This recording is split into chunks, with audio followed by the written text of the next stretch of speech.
বিসমিল্লাহির রহমানির রাহিম। শিশু স্বাস্থ্য চ্যানেলের সুপ্রিয় দর্শক, বরাবরের মতো অনেক অনেক শুভেচ্ছা, অভিনন্দন এবং সালাম জানাচ্ছি। আসসালামু আলাইকুম রহমতুল্লাহি ওয়া বারাকাতুহু। আমি প্রফেসর ডাক্তার ইমদাদুল হক। আমি নবজাতক শিশু কিশোর রোগ বিশেষজ্ঞ। দেখুন, দুইটা মায়ের কথা নিয়ে শুরু করি। এক মা বললেন, রাত ৩টা থেকে জ্বর, সারা রাত পানি ঢালছি মাথায়, জ্বর নামেনি, আর পানি পড়তে দিছি,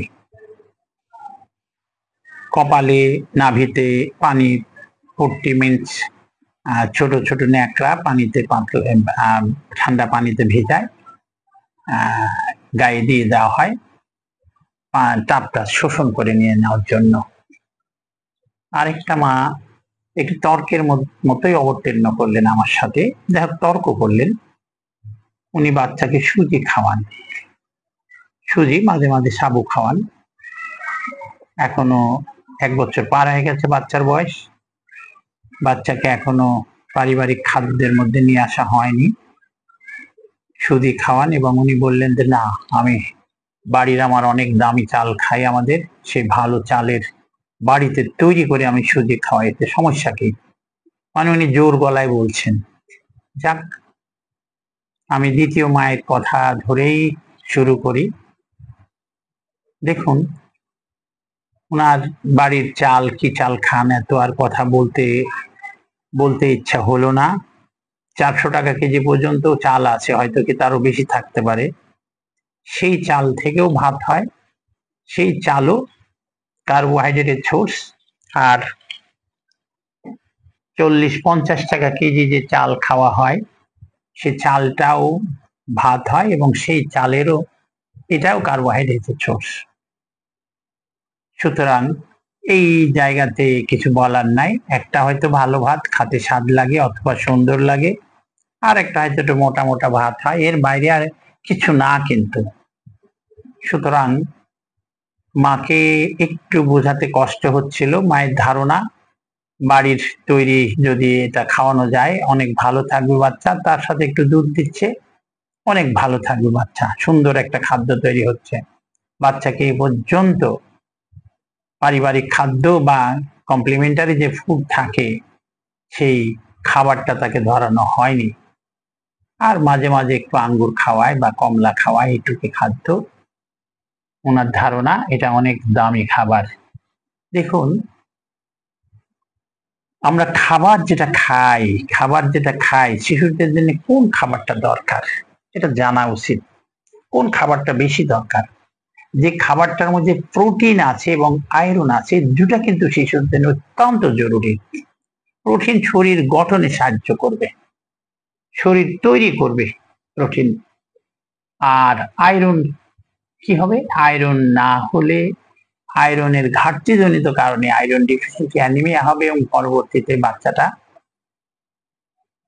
দুর্বল হয়ে যাবে, লেখাপড়ায় মন বসবে না, সতেজ থাকবে না, অমনোযোগী হবে, নানান সমস্যা হবে, এবং বুকের মধ্যে ধরপড় করবে, একটুতে হাঁপায় উঠবে। আয়রন ঘাটতিজনিত অভাবে যে অ্যানিমিয়া হয়, এটার সাইন সিমটম একটু হালকা পাতলা বললাম। আর প্রোটিন না পেলে কি হবে? প্রোটিন না পেলে, প্রোটিন যদি ঠিকঠাক না দেওয়া হয়, এটাই যে বাচ্চাকে যেটা খাওয়া হচ্ছে, একসময় বাচ্চাটার হয় উইক থাকবে, পাটা ফুলে যেতে পারে, হাত পা মুখ ফুলে যেতে পারে, এবং অপুষ্টি শেষ সীমায় পৌঁছে গেলে যা ঘটনা ঘটবে তাকে আমরা কোয়াশিয়রকর বলে থাকি। প্রোটিনের অভাবে যে রোগটা হয়, এইটা খুব খারাপ জিনিস। তাইলে আমরা সুজি, সাবু, বার্লি, আটা ঘাটা পরিহার করা উচিত। অনেকের ধারণা ভাতের ফেন, হ্যাঁ ভাতের ফেনও খাওয়াতে পারেন, খাওয়ান, একটা স্বাদের জিনিস খাওয়ান, একটু খাওয়াই দেখেন, কিন্তু এটাকে একটা ডায়েট হিসাবে নিয়েন না। ডায়েট হিসাবে একেবারে পাকাপোক্ত একটা ডায়েট, কোন এক বেলার দিনের, কখনো এটা নিতে যাবেন না। তাইলে আমরা প্রোটিন, আয়রন কিসে বেশি থাকে এটা জেনে নিই।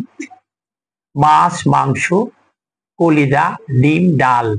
মাছ, মাংস, কলিজা, ডিম, ডাল। ডাল এই মাছ, মাংস, কলিজা, ডিম এগুলো ফার্স্ট ক্লাস প্রোটিন বলে। এই প্রোটিনে সব অ্যামাইনো অ্যাসিড বিদ্যমান, 10টা এসেনশিয়াল অ্যামাইনো অ্যাসিড যেটাতে আছে শরীর গঠনে যেটা সাহায্য করবে সব থেকে বেশি। এবং ডালটা হচ্ছে ভেজিটেবল প্রোটিন, ডালটাকে সেকেন্ড ক্লাস প্রোটিন বলা যায়। এই ডাল আবার 2-3 রকম ডাল একসাথে যদি মিক্সচার করা যায় তাহলে কিন্তু দেখা যাবে ফার্স্ট ক্লাস প্রোটিনের মতো কাজ করছে। সুতরাং এটা ভুল করবেন না।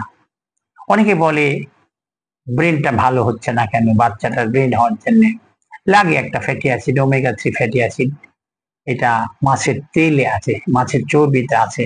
তাহলে মাছটা চর্বিযুক্ত মাছ, ইলিশ মাছ, পাঙ্গাস মাছ চর্বিযুক্ত মাছ, বড় বোয়াল মাছ, আড় মাছ, এগুলা চর্বিযুক্ত মাছে আছে।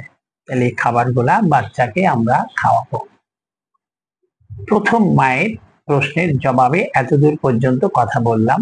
দ্বিতীয় মা বললেন সারা রাত পানি ঢালছি মাথায় বাচ্চার ভালোর জন্য। বাচ্চাটা কোচিং সেন্টারে লেখাপড়া করে, মা তাকে অনেক আদর স্নেহে মানুষ করছে, কিন্তু ঘটনা সে বাচ্চাটা একটু, তার ফাদার অ্যাজমেটিক ছিলেন, ফাদার বর্তমানে জীবিত নাই, বাচ্চাটাও অ্যাজমেটিক, কিন্তু অ্যাজমা একটু কন্ট্রোল হলো, রাতের মধ্যে পানি ঢেলে ঢেলে ঠান্ডা লাগায় তাকে আবার কাশি বাড়িয়ে দিয়েছে। আমি ওনাকে বারবার রিকোয়েস্ট করছি যে আপনি আমার চ্যানেলটা দেখেন, জ্বরের বাচ্চার কি করা লাগে দেখেন।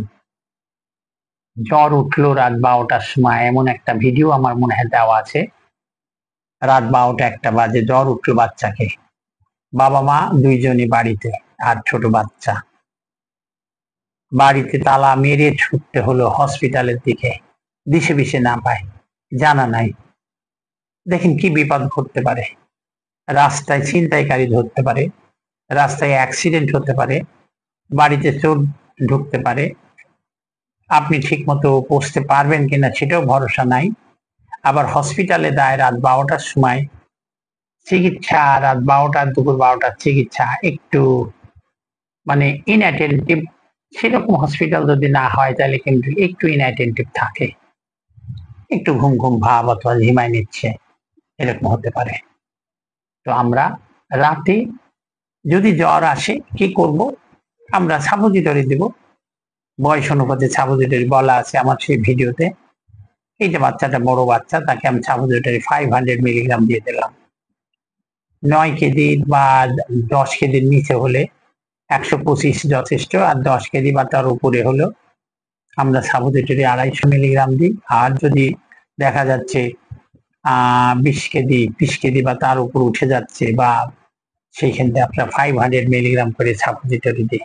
সাপোজিটরিটা কেন দিই, মুখে দিতে গেলে দেখেন বাচ্চাটা প্যারাসিটামল কিন্তু গ্যাস্ট্রিক ইরিটেশন করে, জ্বর আছে জ্বরটাকে নামানোর জন্যই প্যারাসিটামল দেওয়া হচ্ছে, দিলাম, অ্যাসিড করে বমি করলো। জ্বরের জন্য বমি না ওষুধের জন্য বমি, আর ওষুধটা পেটেই তো থাকলো না।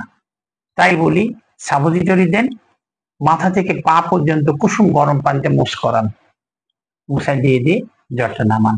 এমন ভাবে মুছাবেন যাতে গায়ে বিভিন্ন জায়গায় 2-1 ফোঁটা পানি লেগে থাকে, হালকা বাতাস দিবেন, উড়ে যাবে, ইভ্যাপোরেশন হবে, বডি থেকে তাপমাত্রা চলে যাবে।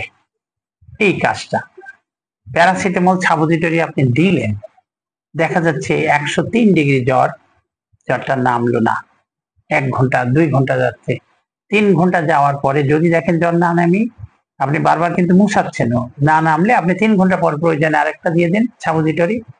সাপোজিটরি আমরা 6 আওয়ারলি দিতে বলে থাকি, সেটা প্রয়োজনে 4 আওয়ারলি দেওয়া যেতে পারে, একটু মনে রাখবেন। এই প্যারাসিটামল সাপোজিটরি জ্বর নামানোর জন্য আরো অনেক আছে, ডাইক্লোফেনাক সাপোজিটরি আছে, এটা কখনো দিতে যাবেন না জ্বরের বাচ্চাদের, ক্ষতি হবে, ক্ষতি হবে। এটা দিলে সঙ্গে সঙ্গে 20-30 মিনিটসের মধ্যে জ্বরটা নেমে যাবে, এটা দিলে ক্ষতি হবে, এটা কখনোই দিতে যাবেন না। প্যারাসিটামল সাপোজিটরি ছাড়া অন্য কোনো সাপোজিটরি বা অন্য কোনো ওষুধ আপাতত জ্বরের জন্য খাওয়াবেন না। সুতরাং পানিটা ঢালা ঠিক হয়নি, সেই মায়ের পানি ঢালার কোনো প্রয়োজন পড়বে না, বাচ্চাকে ইনশাল্লাহ জ্বরটা নেমে যাবে। আপনি রাত 12টার সময় ডাক্তারের কাছে যাওয়ার প্রয়োজন নাই, এই ছোট্ট কাজটুক বাড়িতেই করেন, প্রয়োজনে পরের দিন সকালবেলা যান, ফ্রেশ মাইন্ডে যান, বাচ্চারও জ্বরটা নেমে যাবে, আপনি ফ্রেশ মাইন্ডে যায় বাচ্চার প্রবলেম নিয়ে কথা বলতে পারবেন ডাক্তারের সাথে বা কোনো স্পেশালিস্টের সাথে। তবে বাচ্চাকে মনে রাখবেন রাত 12টা 1টায় সেই সময় নিয়ে ছুটাছুটি না করাই ভালো। অনেক বাচ্চার জ্বর আসলে খিঁচুনি হয়, খিঁচুনির ওষুধটাও রাখতে হবে বাড়িতে, এবং জ্বরটা কখনো 100 ডিগ্রি উঠতে দেওয়া যাবে না, 100 ডিগ্রির নিচে রাখলে আর খিঁচুনি উঠবে না, এটা মনে রাখবেন। তো এই দুই মায়ের দুটা একটু একটু করে যে ভুল করছেন, এই ভুলের জন্য ভিডিওটা আজকে দিলাম এবং আজকে এই মায়েদের সাথে কথা বললাম, সেটাই আপনাদের সাথে শেয়ার করলাম। আশা করি এরকম ভুল আমরা ভবিষ্যতে করব না, ভুল করলে বাচ্চাদের সমস্যা হবে। আজকের মতো ভিডিও এখানে রাখছি, পরবর্তীতে আবার কোনো ভিডিও নিয়ে আমরা আপনাদের সামনে আসবো। সে পর্যন্ত আপনারা ভালো থাকবেন, সুস্থ থাকবেন। আল্লাহ হাফেজ। আসসালামু আলাইকুম রহমতুল্লাহ।